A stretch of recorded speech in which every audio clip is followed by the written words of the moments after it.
দিনের শেষ ভাগে সব বোটগুলো ইটনা মিঠামইন অষ্টগ্রাম সহ বিভিন্ন গন্তব্য থেকে নিকলি বেড়িবাঁধে ফিরছিল,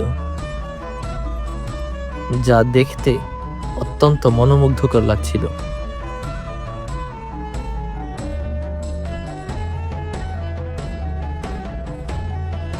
সন্ধ্যার আকাশটা এত মারাত্মক সুন্দর লাগছিল, আবহাওয়াটা ছিল মেঘাচ্ছন্ন ও হালকা ঠান্ডা ঠান্ডা।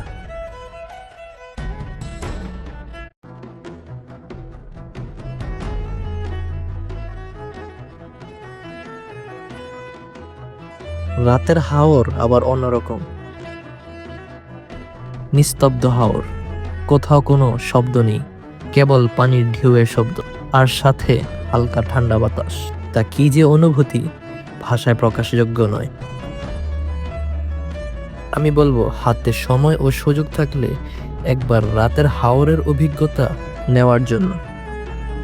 সারাদিন ঘোরাঘুরি করে যদি হাওরে রাত্রি যাপন করতে চান, তাহলে নিকলির এই আবাসিক হোটেলের ঠিকানা দিতে পারি।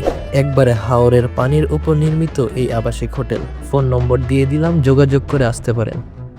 আমার এখানে থাকার অভিজ্ঞতা নেই, তাই আমি তাদের সার্ভিস সম্পর্কে অবগত নই।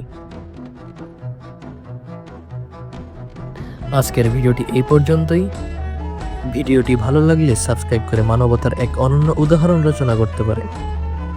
দেখা হবে পরবর্তী কোনো এক ভিডিওতে। সেই পর্যন্ত ভালো থাকবেন, সুস্থ থাকবেন। আল্লাহ হাফেজ।